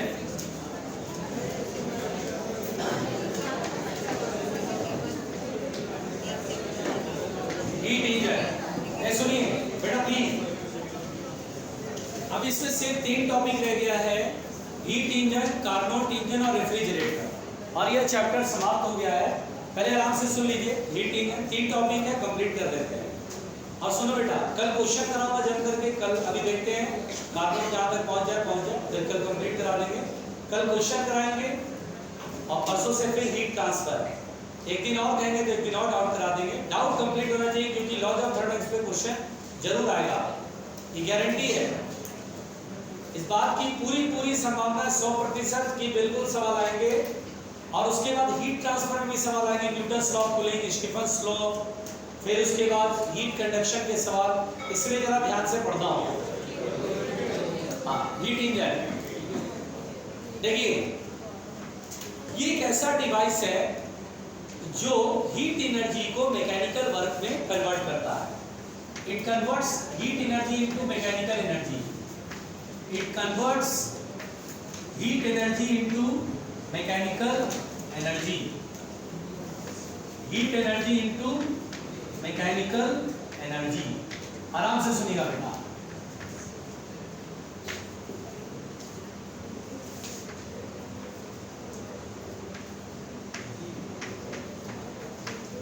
फिर देखिए ध्यान से, उसके बाद बेटा ध्यान से, it converts heat energy into mechanical energy. दूसरी बात बेटा प्लीज मेरी बात ध्यान से सुनिए, ये हमेशा दो टेम्परेचर के बीच में काम करता है।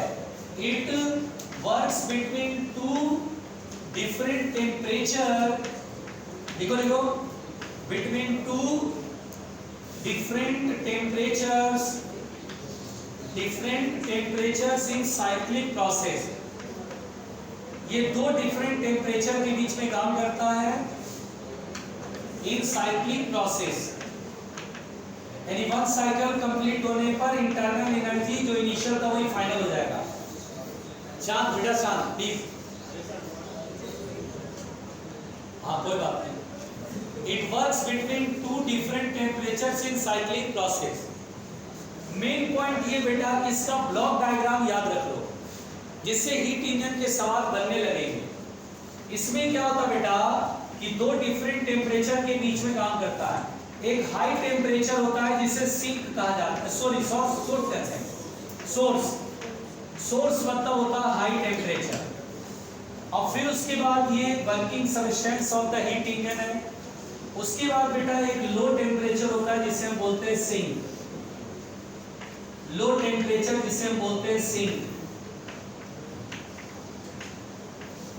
रुकिए एक सेकेंड, इसका सोर्स का जो ये क्वेश्चन आता है थ्योरेटिकल, सुनिएगा ध्यान से। यहां से क्या होता है बेटा, पहले मेरी बात सुनते रहिएगा, काम की बात करूंगा, बहुत कुछ लिखवाता नहीं हूं मैं, काम की बात कर रहा हूं। हीट इंजन क्या करता है, हाई टेम्परेचर से हीट एनर्जी एक्सट्रैक्ट करता है, खींचता है, एब्जॉर्ब करता है। अच्छा, इसकी जो कैपेसिटी होती है वो इनफाइनाइट होती है, थर्मल कैपेसिटी इनफाइनाइट होती है।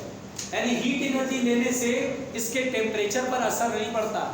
इसलिए कभी अगर थ्योरेटिकल सवाल आए कि हीट इंजन में सोर्स और सिंक की थर्मल कैपेसिटी कितनी होती है, तो हमारा आंसर होगा इनफाइनाइट, क्योंकि हीट एनर्जी लेने से इसका टेम्परेचर गिरेगा नहीं, डाउन नहीं होगा।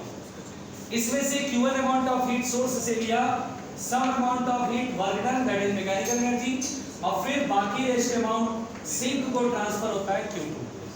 अच्छा, सिंक को अगर हीट मिलेगा लो टेम्परेचर, इसका टेम्परेचर बढ़ेगा नहीं क्योंकि इसकी थर्मल कैपेसिटी इनफाइनाइट। याद रखो।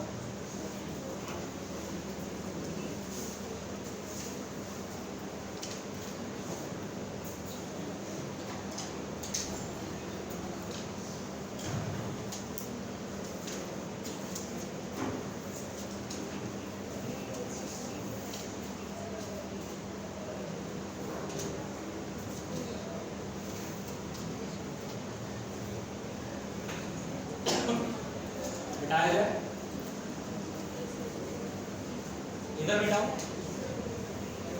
देखिए ध्यान दीजिए बच्चों। अब इधर सुनिए प्लीज, चाचा मैं इधर हूं। यहां पर बेटा Q1, W और Q2 साइक्लिक प्रोसेस में काम करता है, डेल्टा U 0 होता है। इसीलिए बेटा यहां पर Q1 बराबर होगा W प्लस Q2।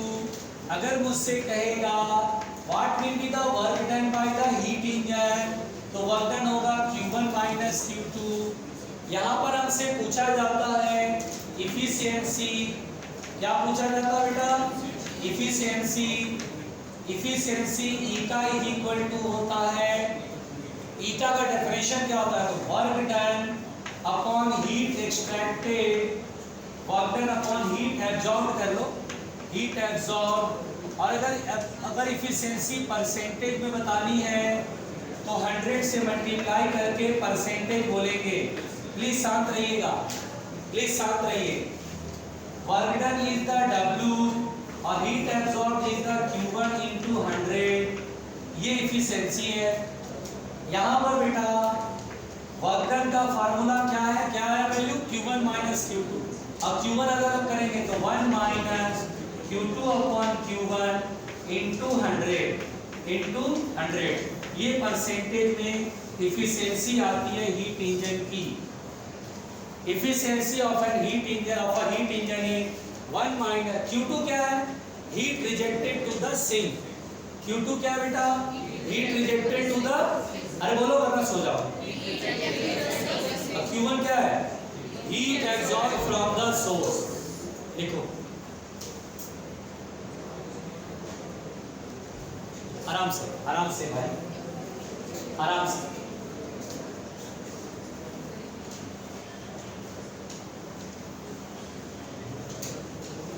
लिखिएगा बेटा कार्नोट इंजन,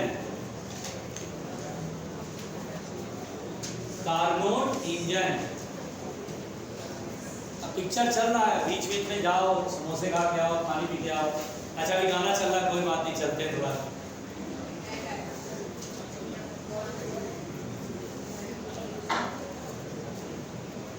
मिटाए, लिखिए, मिटा दूं?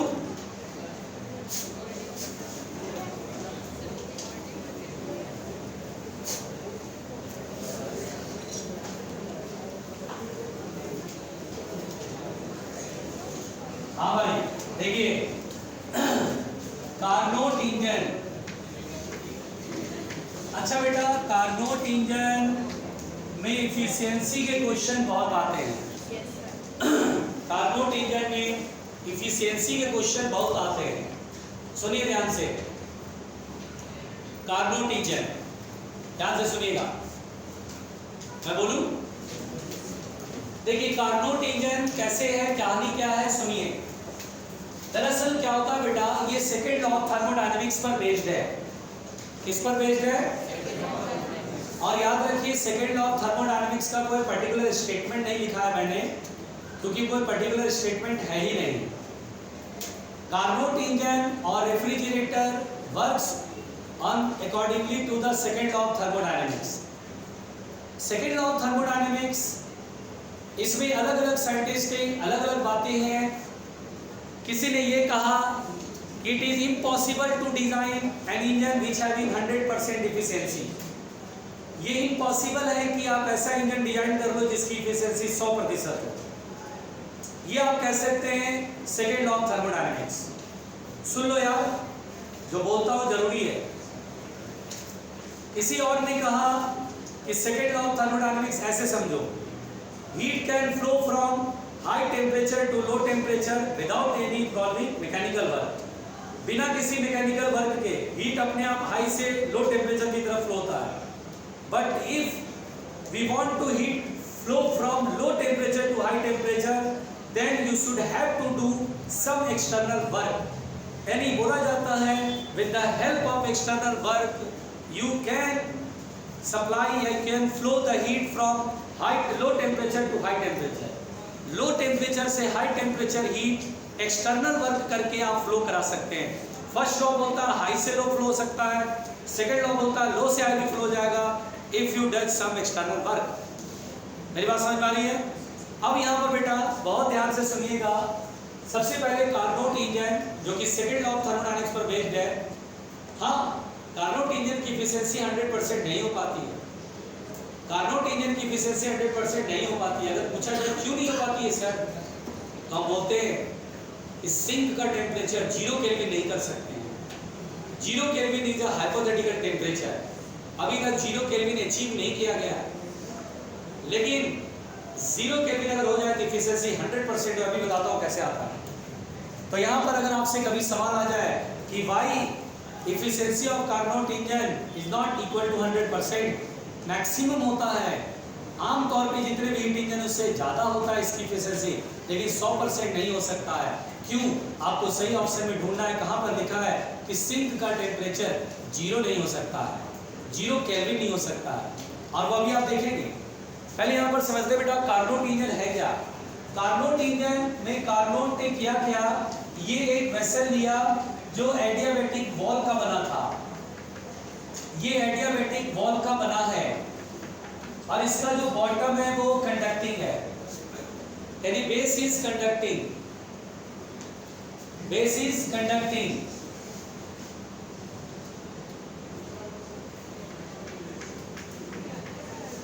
ध्यान से सुनिए, बेस इज, बेटा तुम लोग ना जैसे कह के आओ, आई एम, पता ना छोटे छोटे बच्चे मतलब प्राइमरी स्टूडेंट्स होते हैं, पेंसिल और कॉपी लेके चल रहा, हाफ पैंट में घुमा रहा और रुमालिया बांध देते हैं ना, रुमाल मुझे याद ऐसे करके ऐसे कभी फेंकना निकल जाता है दो दो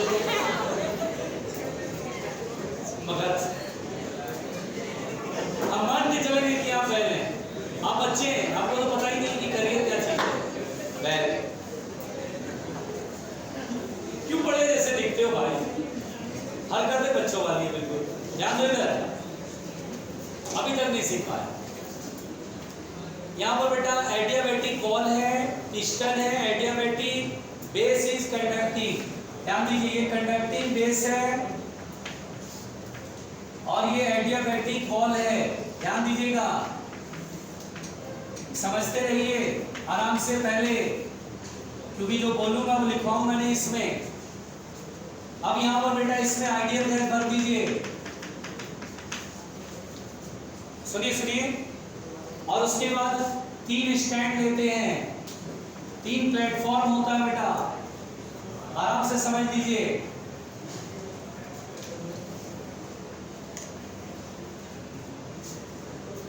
ये सोर्स जिसका टेम्परेचर TH लिख देता हूं, high temperature, H for high, और देखिए ये एडियाबैटिक स्टैंड,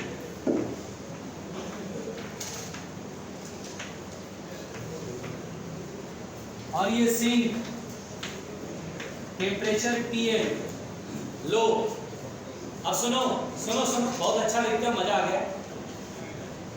ये जो आइडियल गैस है बेटा, ये हमारा थर्मोडायनेमिक सिस्टम है। एक बार बोलूंगा, दिखाऊंगा नहीं, मैं क्लियर बता रहा हूं, दिखाऊंगा नहीं, मतलब की बात करूंगा, कंसेप्ट देने के लिए मुझे वैसे का समझाना पड़ रहा है। सुन लीजिए आराम से। हम क्या करते हैं, पिस्टन को प्रेस करते हैं हाथ से, पिस्टन को दबाते हैं, हमने पढ़ा था गैस गर्म होती जाएगी, दबाएंगे। यहाँ पर कंडक्टिंग बेस को अभी एडियाबैटिक प्लेटफॉर्म पे रख दीजिए और इसको दबाइए, ठीक है ना, और दबा करके और उसके बाद टेम्परेचर सोर्स के बराबर कर लीजिए, और फिर उसके बाद इसको यहाँ से रखिए, यहीं से स्टार्ट करना है। अब आप यहाँ पर जब इस वेसल को रखेंगे जिसमें कि गैस का टेम्परेचर सोर्स के बराबर है, और अपना पिस्टन पर से जो हाथ है वो हटा दीजिए, प्रेस किए हुए हाथ दबा करके अब हटा दीजिए। गैस काफी गर्म है, प्रेशर काफी अच्छा खासा है, एटमॉस्फेरिक प्रेशर कम है, अंदर का प्रेशर ज्यादा है, पिस्टन ऊपर धकेलेगा। जैसे ही पिस्टन ऊपर जाएगी गैस फैलना शुरू करेगा, तो गैस का टेम्परेचर डाउन होना चाहेगा, जैसे ही डाउन होना चाहेगा फटाक से यहाँ से हीट ट्रांसफर होगी, और हीट ट्रांसफर होगी और गैस का टेम्परेचर डाउन नहीं होने देगा। गैस गर्म है, प्रेशर ज्यादा भी, फिर धकेलेगा, फिर ऊपर जाएगा, जैसी ठंडी होनी चाहिए फटाक से हीट इधर की तरफ आएगी और गैस का टेम्परेचर फॉल नहीं होने देगा। दैट इज जब हम इसको इनिशियल टेम्परेचर इसका हम TH के बराबर करके और यहाँ पर हाथ रखे थे या लॉक लगा दिए थे, लॉक हटाते हैं और यहाँ पे सोर्स पे रख देते हैं, तो यहाँ पर हम देखते हैं गैस का एक्सपेंशन हो रहा है और इसमें टेम्परेचर कांस्टेंट है, तो हम इसे बोलते हैं आइसोथर्मल एक्सपेंशन। इसमें मैं PV डायग्राम हर प्रोसेस का बनाते चलूंगा, 4 स्टेप है, सुन लो।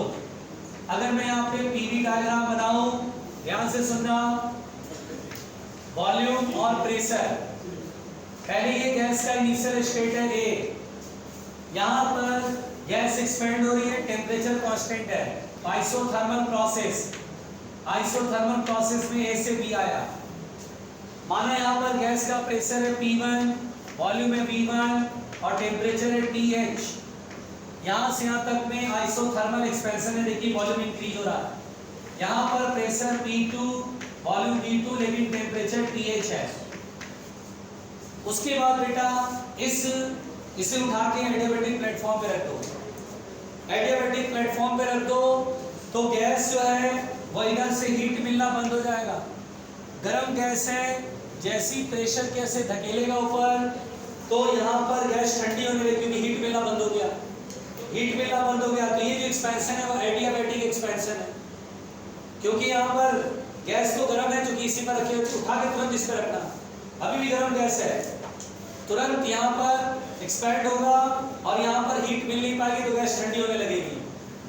तो यहाँ पर एडियाबैटिक एक्सपेंशन है, ये ऐसे बी से सी, बेटा जगह है? बिल्कुल जगह नहीं है, बहुत बड़ा ऊपर। फिर सुनिए, उसके बाद बेटा इसका सोचिए, पिस्टन ऊपर जा रहा है, गैस ठंडी हो रही है, ठंडी हो रही है, मान के चले सिंक के बराबर है, तब तक रखें, सिंक के बराबर है, उठा के फिर इस पर रख दीजिए। अब गैस ठंडी है, पिस्टन अब नीचे दबेगा क्योंकि ठंडी गैस, जैसी ठंडी हो बढ़ा के उस पर रख दो, सिंक के बराबर का टेम्परेचर है। अब गैस ऊपर से प्रेशर ज्यादा है, नीचे ठंडी हो गई तो प्रेशर डाउन हो गया है, तो तुरंत ये नीचे की तरफ पिस्टन आने लगेगा, यानी गैस कंप्रेस हो रही है। जैसी कंप्रेस होगी तो हम बोलेंगे सर ये गर्म होगी, गर्म होने के बाद से हीट छोड़ेगा और टेम्परेचर सिंक के बराबर रखेगा, क्योंकि सिंक है, कंडक्टिंग है, ये तुरंत हीट लेगा, तो हीट यहाँ से जाएगी, टेम्परेचर डाउन नहीं होने देगा और पिस्टन आ रहा है, तो हम बोलते हैं आइसोथर्मल कंप्रेशन। आइसोथर्मल कंप्रेशन ये डी तक, यहाँ पे हीट चला जाता है, सिंक को रिजेक्ट होता है, यहाँ पर सोर्स से हीट लेता है, यहाँ सिंक को हीट देता है, टेम्परेचर फिक्स है TL के बराबर।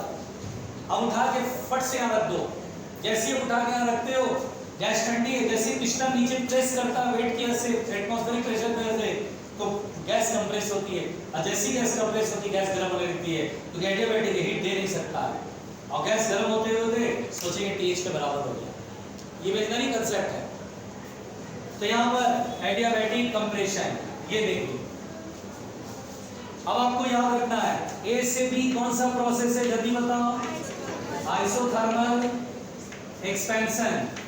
चलो B से C बताओ क्या है, एडियाबैटिक एक्सपेंशन। C से D क्या है, आइसोथर्मल कंप्रेशन। और D से A क्या है, एडियाबैटिक कंप्रेशन। लिखो,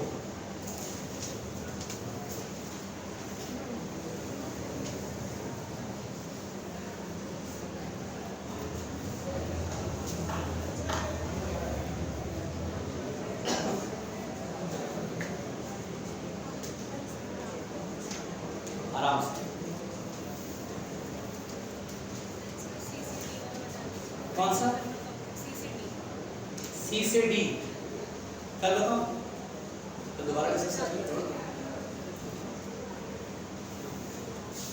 अच्छा चलो एक बार फिर से करते हैं। बताओ बेटा इसको पहले कहाँ रखा और हाथ हटा दिया पिस्टन पर से, गैस गर्म है, पिस्टन कहाँ जाएगा, ऊपर जाएगा, जैसे ऊपर जाएगा गैस क्या होना चाहेगा, ठंडा, तो हीट यहाँ से लेगा, आइसोथर्मल एक्सपेंशन। उठा के फिर कहाँ रखना है इसको, एडियाबैटिक, हीट ले पाएगा नहीं, अब पिस्टन ऊपर जाए, गैस गर्म है, एक्सपैंड होगी, ऊपर जाएगा तो क्या होगा, ये ठंडी, एडियाबैटिक एक्सपेंशन, ठंडी।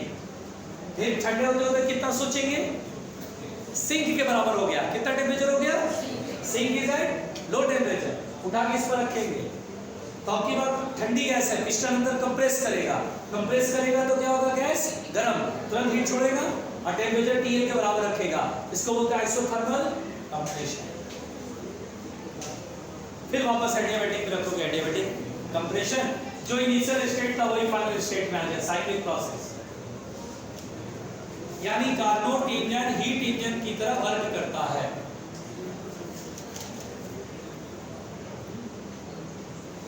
Carnot engine works as a heat engine but efficiency is high.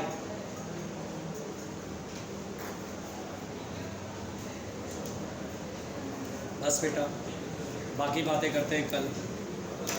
अरे दीदी